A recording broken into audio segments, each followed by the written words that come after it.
15 kebiasaan untuk menjadi pribadi sukses di tahun 2023 buat kalian.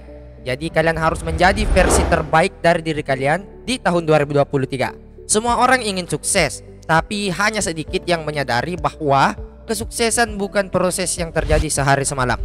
Tidak akan ada yang berubah dalam kehidupan kita jika kita tidak merubah apa yang kita lakukan setiap harinya.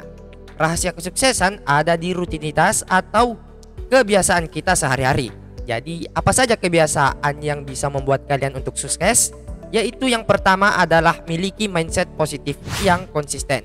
Mindset positif akan membuat kita memiliki tindakan yang mendorong kita menuju goal yang kita rencanakan. Lebih sering tersenyum, perbanyak self-talk positif, membuat jurnal bersyukur, memiliki circle positif, membaca buku, dan lain-lain. Itu akan membantu kalian dan memiliki mindset yang lebih positif. Yang kedua adalah percaya diri. Nah, sudahkah kalian mengenal diri kalian sendiri dan mengetahui apa itu strength yang kalian miliki atau kekuatan yang kalian miliki? Yang ketiga adalah buat smart goals. Jadi menurut gue ini penting banget dan terbagi menjadi 5 macam. Yang pertama adalah spesifik. Jadi buat pernyataan yang jelas dan ringkas tentang apa yang akan kalian capai. Kemudian adalah measurable atau terukur. Jadi kalian harus tetapin angka untuk tujuan yang kalian tulis. Misalkan nih, lo nargetin 1000 followers, bukan sebanyak mungkin followers, oke? Jadi kalian harus measurable. Kemudian achievable, atau pastikan goal atau apa yang kalian rencanakan itu menantang, tapi harus mungkin kalian capai sehingga kalian tetap bersemangat dalam mengejarnya. Kemudian relevan. Jadi pastikan goal yang kalian buat sesuai dengan apa yang membuat kalian merasa bahagia. Kemudian time-bound atau batas waktu. Jadi tentukan tanggal atau deadline tercapainya apa yang kalian rencanakan. Kemudian yang keempat adalah prioritaskan kesehatan fisik dan mental kalian. Jadi makan makanan bergizi, cukup istirahat dan berolahraga teratur, itu sudah masuk dalam prioritas kesehatan fisik dan mental kalian. Kemudian yang kelima, eat the frog. Nah, jadi gue akan jelasin kata kita adalah tugas yang paling menantang dan paling tidak menarik yang perlu kita selesaikan dalam sehari. Jadi yang membicarakan tentang apa yang menarik dan apa yang paling tidak menarik buat kalian.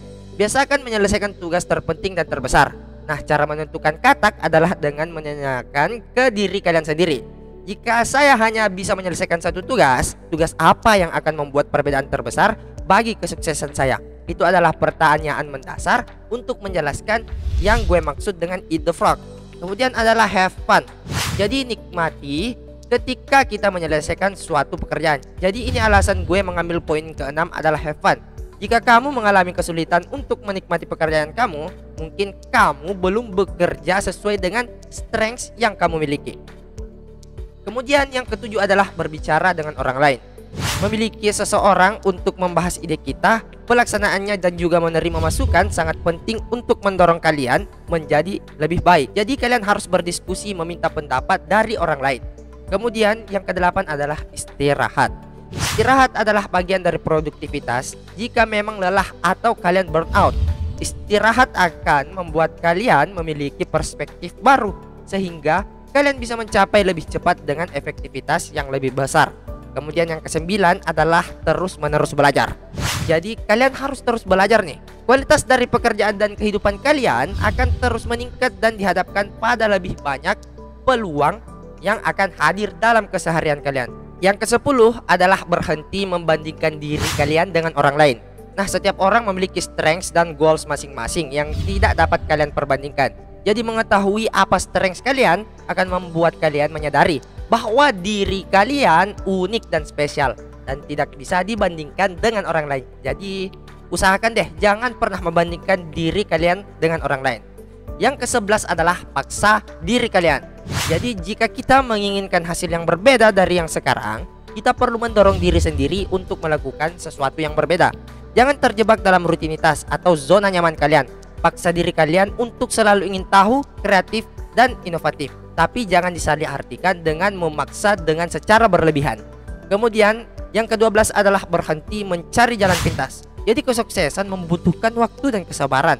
Karena kalian butuh yang namanya belajar, berlatih, dan kalian butuh namanya pengalaman. Jadi buat kalian nih, ini yang sangat penting sebenarnya, karena rata-rata orang ingin mencapai goalsnya dengan cara selalu mencari jalan pintas. Kemudian yang ke-13 adalah konsisten. Banyak orang memulai sesuatu tapi sedikit yang mencapai garis finish karena tidak konsisten. Membuat deadline dan to-do list akan membantu kalian untuk tetap di dalam jalur. Dan tentu saja melakukan sesuai dengan strength kalian akan sangat membantu. Kemudian yang ke-14 adalah persiapan kalian. Yang terjadi dalam hidup seringkali nggak sesuai dengan rencana atau ekspektasi yang kalian buat. Oleh karena itu penting untuk kita menyiapkan antisipasi terhadap kemungkinan-kemungkinan yang mungkin terjadi ke depannya dan yang mungkin terpikirkan oleh kita, sehingga kita merasa tenang dan siap untuk menghadapi segala konsekuensi yang akan terjadi ke depannya. Kemudian yang ke-15 adalah perbaharui definisi sukses kalian. Ini adalah poin penting dan paling penting dari ke-15 poin. Jika kalian merasa sudah sukses, bahagia dan puas, lalu apa yang harus kalian lakukan? Hanya bersantai-santai dan menikmati? Kesuksesan, bahagia dan puas adalah perasaan yang dapat berubah-ubah, sama seperti bosan.